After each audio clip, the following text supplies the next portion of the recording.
আসসালামু আলাইকুম দর্শক, শুভেচ্ছা নিন। আপনাদের সবাইকে স্বাগত জানাচ্ছি আজকের অনুষ্ঠানে। দর্শক, আজকে শহীদ সেনা দিবস। আপনারা যে শেখ হাসিনা পরিকল্পনায় আওয়ামী লীগের নেতাদের সহযোগিতায় এবং সর্বশেষ বিডিআর কমিশনের যে রিপোর্ট, সেই রিপোর্টের যে প্রাপ্ত তথ্য, সেই তথ্য অনুযায়ী ভারতের মদদে এবং প্রত্যক্ষ সহযোগিতায় বিডিআর পিলখানায় আমরা 57 জন সেনা কর্মকর্তাকে হারিয়েছি আজকের দিনে। একটি শোকাবহ দিন, একটি বেদনা বিদুর দিন। এবং আজকের এই সংক্ষিপ্ত এই অনুষ্ঠানে যে বিষয়টি আমি নিয়ে আসতে চাচ্ছি, মূলত এই অনুষ্ঠানটি আমি নিবেদন করতে চাই আমাদের সেনা কর্মকর্তাদের স্ত্রীদের কাছে। বর্তমানে যারা সেনা কর্মকর্তা আছেন তাদের স্ত্রীদের উদ্দেশ্যে এবং সেনাবাহিনীর সঙ্গে সম্পৃক্ত অনেকের পরিবারের উদ্দেশ্যে। ধরেন জেনারেল শাকিল আহমেদের স্ত্রী নাজনীন আহমেদ, তিনি তার জীবনের শেষ মুহূর্তে বাঁচার যে আকুতি, সেই আকুতির একটি অডিও আমার হাতে সাম্প্রতিক সময় এসেছে। সেই অডিওটি আমি তুলে ধরতে চাচ্ছি, কারণ বিডিআর হত্যাকাণ্ডের সঙ্গে যুক্ত এমন অনেক মাস্টার মাইন্ড এখনো বাংলাদেশ সেনাবাহিনীর ভেতরে অবস্থান করছে, যারা তাদের ব্রাদার ইন আর্মস, যারা তাদের বন্ধুদের রক্তের উপর দিয়ে তারা বেনিফিটেড হয়েছে। অনেকে বিদেশে অবস্থান করছে, এখনো অনেকে দেশে অবস্থান করছে। আমরা চাই যে তাদের প্রত্যেককে বিচারের আওতায় আনা হোক। এবং বর্তমানে যারা কর্তব্যরত সেনা কর্মকর্তা আছেন, তাদের স্ত্রীদের কাছে বিশেষ অনুরোধ যে আপনারা আপনাদের স্বামীর উপর চাপ সৃষ্টি করুন, যে নিজের স্বার্থ বাদ দিয়ে আমাদের সেনাবাহিনীকে শেখ হাসিনা যতটুকু ক্ষতিগ্রস্ত করেছে, সেই জায়গাটা থেকে আমাদের সেনাবাহিনী যেন আগের মর্যাদায়, পূর্ণ বিক্রমের যে মর্যাদা ছিল বাংলাদেশ সেনাবাহিনীর, এই জায়গায় যেন পৌঁছাতে পারে। সেই জায়গাতে আমার মনে হয় যে পরিবার থেকেও একটা চাপ সৃষ্টি হওয়া খুব জরুরি। কারণ সেনা কর্মকর্তাদের পৃথিবী কিন্তু খুব ছোট, তাদের পরিবার ক্যান্টনমেন্ট এর বাইরে কিন্তু যোগাযোগ খুব কম, যদিও হাসিনার আমল থেকে এই যোগাযোগগুলো অনেক বাড়িয়ে দেওয়া হয়েছিল নানা উদ্দেশ্যে। তো আমার মনে হয় যে পরিবার যদি একটা চাপ সৃষ্টি করেন, আমার মনে হয় তাহলে এই বিষয়টি অনেক বেশি কার্যকর হবে। কারণ বছরের পর বছর ঝুলে আছে। অন্তর্বর্তীকালীন সরকার একটি স্বাধীন তদন্ত কমিশন গঠন করেছিল, সেই তদন্ত কমিশন একটি রিপোর্ট দিয়েছে। সেই রিপোর্টের এখনো আলোর মুখ দেখেনি। বিভিন্ন সূত্রে আমরা যা জেনেছি, সেই রিপোর্টটি অনেকটাই সন্তোষজনক। অর্থাৎ ধরেন, আমি রিপোর্টটি সম্পর্কে আমি যদি বলি যে আমি 65 to 75% এই রিপোর্টের সাথে একমত, যে এটি একটি ভালো কাজ হয়েছে। মাঝখানে নতুন সরকার আসার পরে বলা হচ্ছিল যে আবারও তদন্ত কমিশন হবে, কিন্তু আজকে স্বরাষ্ট্রমন্ত্রী সালাউদ্দিন আহমেদ বলেছেন যে নতুন কোনো তদন্ত কমিশন হবে না, নতুন কোনো তদন্ত কমিটি হবে না। স্বাধীন কমিশন যেই রিপোর্ট দিয়েছে, সেই রিপোর্টের আলোকে বিচার এবং অন্যান্য কার্যক্রম চলবে। তো আমরা এটাকে অবশ্যই সাধুবাদ জানাই, ধন্যবাদ জানাই, যে এবং আমরা চাই যে যত দ্রুত অপরাধীদের চিহ্নিত করা যায়। এবং বিডিআর স্বাধীন কমিশনের যে রিপোর্ট, সেই রিপোর্টে বেশ কিছু আসামিকে বাদ দেওয়া হয়েছে। এটা উদ্দেশ্যকৃত অথবা ভুল বশত হতে পারে। আরো বেশ কিছু ব্যক্তি এই ঘটনায় আসামির তালিকায় ঢুকবে, তাদেরকে অন্তর্ভুক্ত করা, পুরো রিপোর্টটি পর্যালোচনা করে যেই জায়গাগুলোয় বাদ পড়ে গেছে, সেই জায়গাগুলোকে আমার মনে হয় যে অন্তর্ভুক্ত করাটা খুব জরুরি। তো আজকের যে শিরোনাম, যে বাঁচার আকুতি, জেনারেল শাকিল আহমেদের স্ত্রীর সর্বশেষ ফোনালাপ, অর্থাৎ দরবার হলে যখন সবাইকে বন্দী করে রাখা হয়েছে, সে সময় আসলে উন্নত দেশি বিদেশি সৈনিকদের একটা চক্র বিডিআর প্রধান শাকিল আহমেদের বাসায় হামলা করে। এবং সে সময় শাকিল আহমেদের স্ত্রী খুব সম্ভবত জেনারেল শাকিলের যে এডিসি ছিলেন তাকে টেলিফোন করেন, তার কাছে সাহায্য চান। আসুন আমরা সেই অডিওটি শুনি।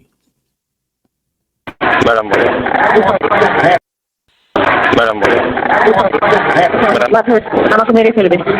আপনার কেউ আছে ওখানে? হ্যাঁ হ্যাঁ হ্যাঁ, এখানে মেরে ফেলতে চান। দোষে আপনাকে? হ্যাঁ। কি বলছে আপনাকে? আসুন আসুন।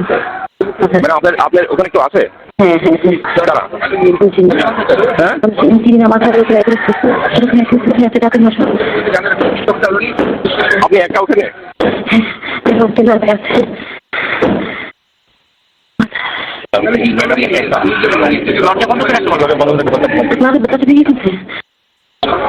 ম্যাডাম, আপনি লুকে থাকেন কোথাও, তার বাসায় গেছে। ম্যাডাম বাথরুমে আছে,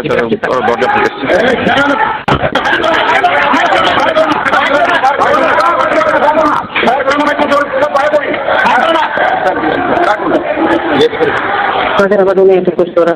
এখন দরজাটা এখনই আপনি হাতটা উঠে চলে যান।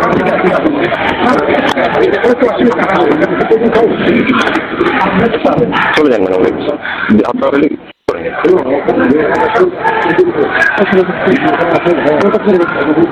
আচ্ছা ধরুক ম্যাডাম কিছু আসছে ম্যাডাম ধরুক কিছু হবে না ইনশাল্লাহ।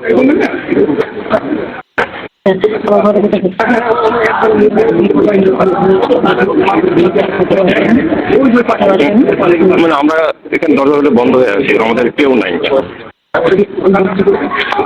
লোক পাঠাচ্ছি ম্যাডাম, আমি বলতেছি থাকে না আপনি, আমি লাইনে আসছি।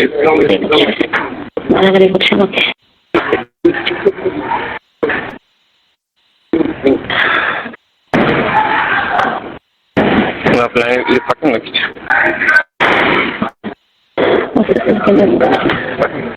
করবেন আমাকে মেরে ফেলবে।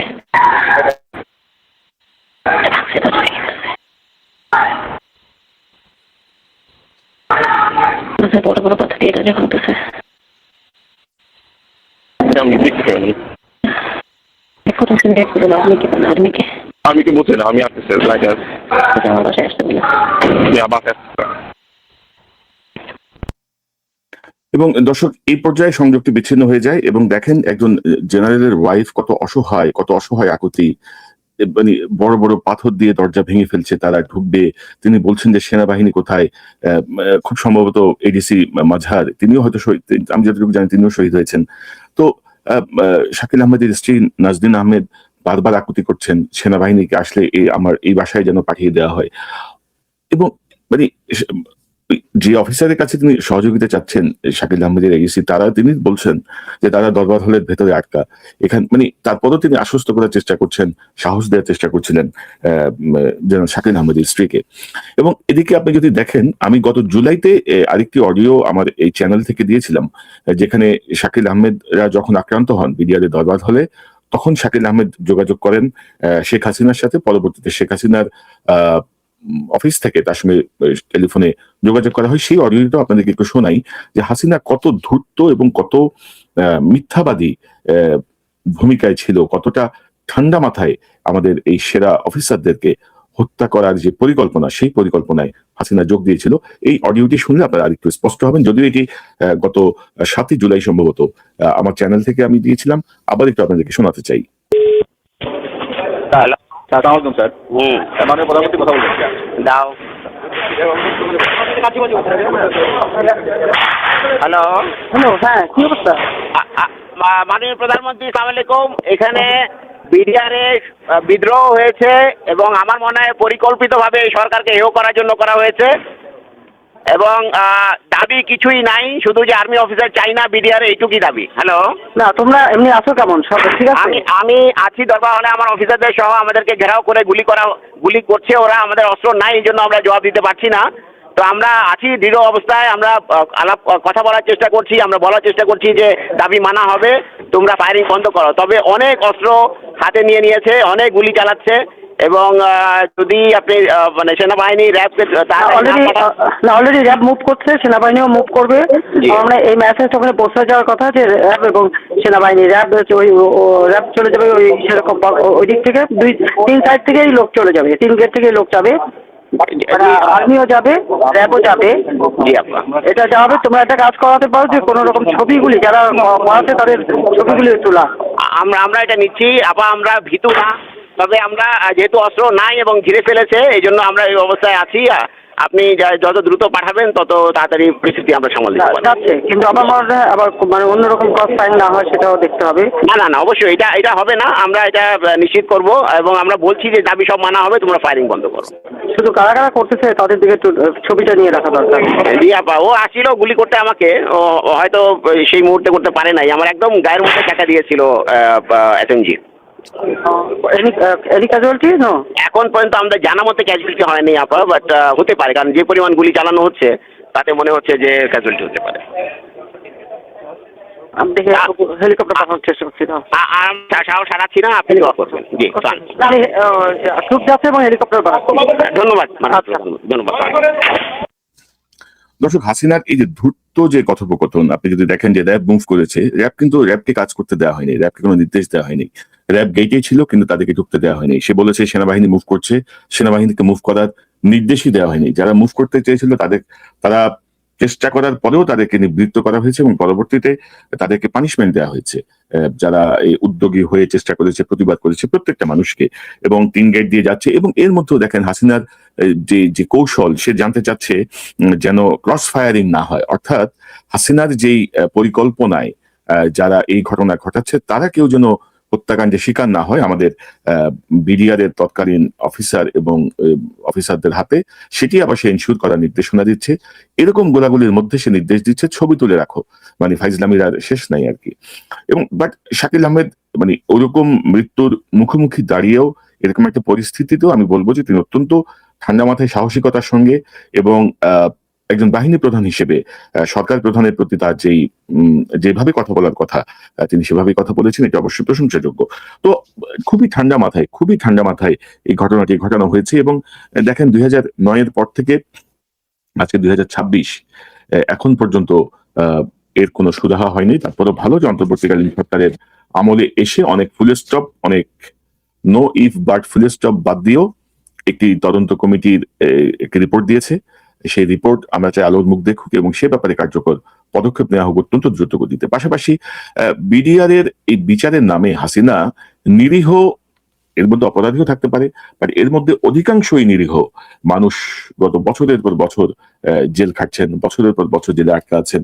উপরের নির্দেশে তাদের জামিন হচ্ছে না, জামিন হতে যেও হচ্ছে না, জামিনের শুনানি হচ্ছে না, নানা রকম কাহিনী চলছে। যদিও অন্তর্বর্তীকালীন সরকারের সময় দফায় দফায় কিছু বিডিআর সদস্য জামিনে মুক্ত হয়েছেন, কিন্তু তারপরেও এখনো অনেকেই ঝুলে আছেন বছরের পর বছর ধরে। এবং গত 16-17 বছর ধরে এই যে বিচারের নামে প্রহসন, আমার মনে হয় যে সেই জায়গা থেকেও এদেরকে রেহাই দেওয়া উচিত। যারা নিরীহ, অর্থাৎ মানে বাহিনীতে আসলে অপরাধ করলে একসাথে সবাই মানে অন্তর্ভুক্ত হয়ে যায়, আইনটা এমনই।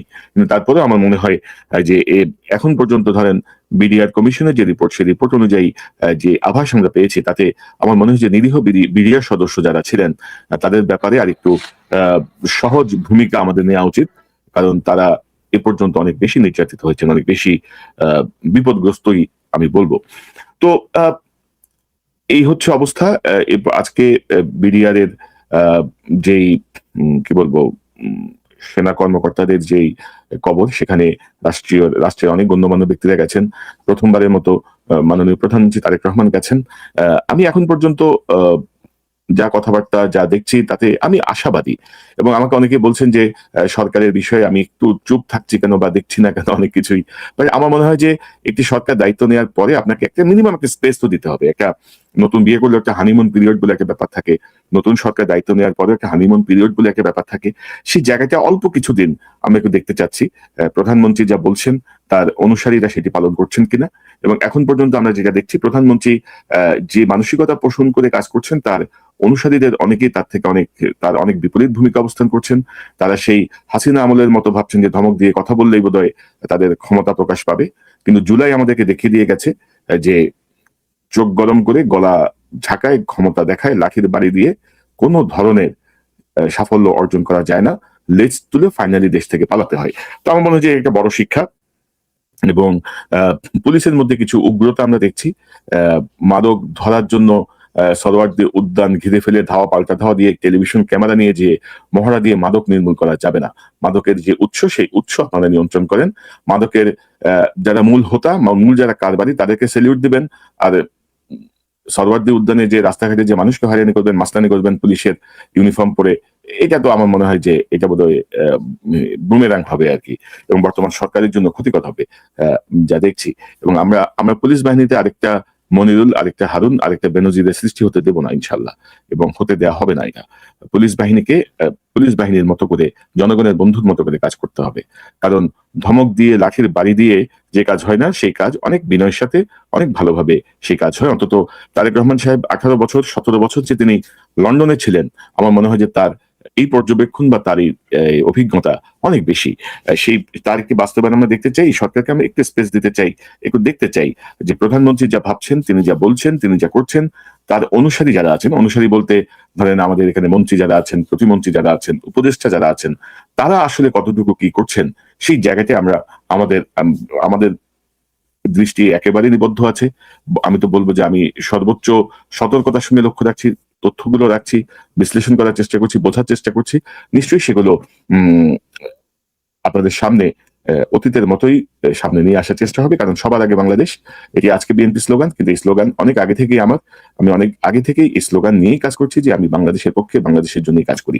তো এই হচ্ছে বিষয়। অনেকে আমাকে আবার জানতে চাচ্ছেন, একজন দেখলাম বলছেন বিডিআর নিয়ে আসলে 2009 সালের বিডিআরের এই ঘটনাটা আমি অনেকটা নিজের প্রত্যক্ষদর্শী বলতে বলবো যে ধরেন গোলাগুলির এই সময়টাই তো পুরো 72 ঘন্টা তো বিডিআরের আশেপাশে অবস্থান, এবং যে মুহূর্তে সেনাবাহিনী পিলখানার গেট দিয়ে ঢুকে আমি বিডিআরের পিলখানার ভেতরে ঢুকেছিলাম রাইফেলস স্কোয়ারের যে গ্রিল আছে সেই গ্রিল টপকে, এবং আমার একটি রিপোর্ট আপনারা অনেকে দেখেছেন, আমি একটু দেখাই, যার জন্য ধরেন আমি বিডিআরের জায়গাটায় অনেক বেশি নিজের একটা সম্পৃক্ততা অনুভব করি, এবং আমি ফিল করি যে এর বিচার হওয়াটা কত জরুরি।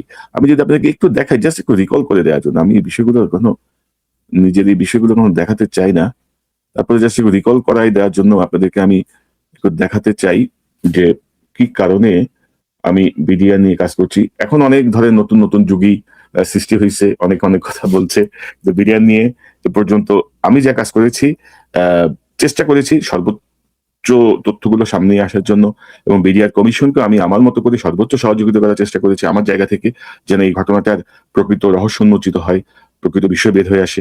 এবং বিডিআর কমিশনে যারা সাক্ষ্য দিয়েছেন তাদের অধিকাংশেরই ইন্টারভিউ আমি বিগত বছরগুলোতে আমরা এখানে করেছি। আপনি যদি দেখেন যে 2009 সালের এটা সম্ভবত 27শে ফেব্রুয়ারি ভিডিও। দর্শক, আমরা এখন দাঁড়িয়ে আছি বিডিআর সদর দপ্তরের ভেতরে অফিসার্স মেসের একটি কক্ষে। এই রুমটি ইতিমধ্যে তছনছ করা হয়েছে।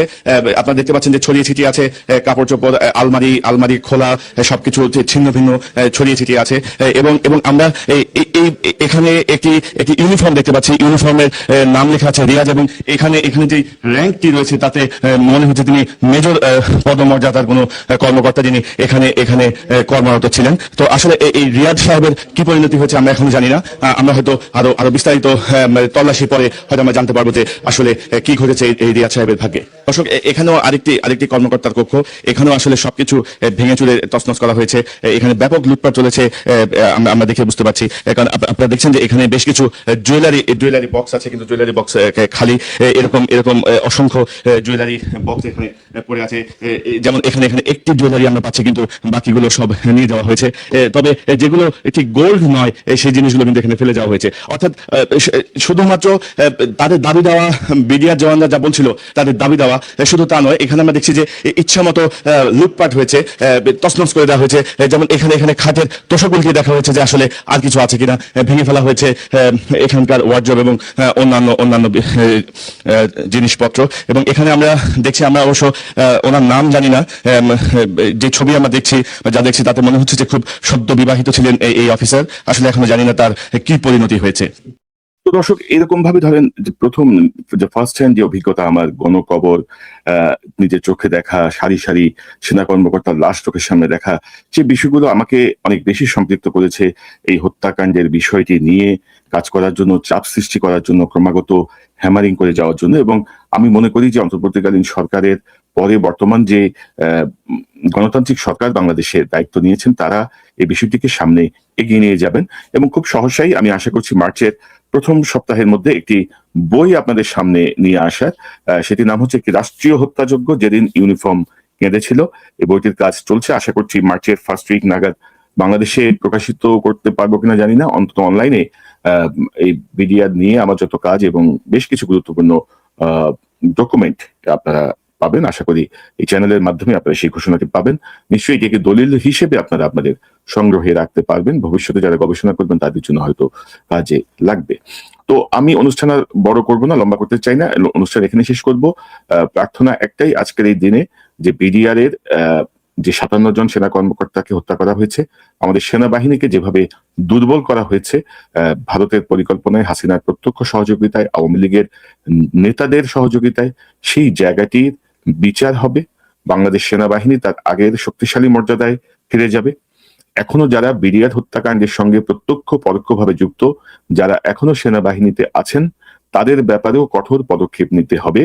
কারণ ভেতর থেকে শত্রু বসে বসে ছোবল দেবে, সেই ছোবলে আমাদের সেনাবাহিনী রক্তাক্ত হবে, সেনাবাহিনী দুর্বল হবে, ক্ষতিগ্রস্ত হবে। সেই সুযোগটি বোধহয় আর দেওয়া যাবে না।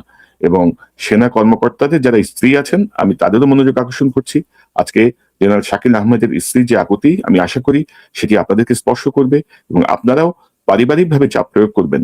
আপনাদের যাদের স্বামীরা লোভী, যাদের স্বামীরা নিজের প্রমোশন, সুযোগ সুবিধা, আরামাইশের জন্য সেনাবাহিনীর সঙ্গে আপোষ করে, সেনাবাহিনীর শপথের সঙ্গে আপোষ করে, বাংলাদেশ নামক এই রাষ্ট্রের সঙ্গে আপোষ করে, তাদের বিরুদ্ধে আপনারা ঘরের ভেতর থেকেই প্রতিরোধ গড়ে তুলবেন, প্রতিবাদ করবেন, প্রতিরোধ গড়ে তুলবেন। আমার মনে হয় যে রাষ্ট্রীয় চাপ এবং পারিবারিক চাপ এই দুটি ছাড়া হাসিনা যে ক্ষতি আমাদের করে গেছে, হাসিনা যেভাবে ক্ষতিগ্রস্ত করে গেছে, তার থেকে বের হয়ে আসা আমাদের জন্য বেশ কঠিনই হবে। দর্শক, এই চ্যানেলটি সাবস্ক্রাইব করে আমাদের পাশে থাকুন, এই চ্যানেলের মেম্বারশিপ নিয়ে আমাদের পাশে থাকুন। আবারও দেখা হবে ইনশাল্লাহ। আসসালামু আলাইকুম।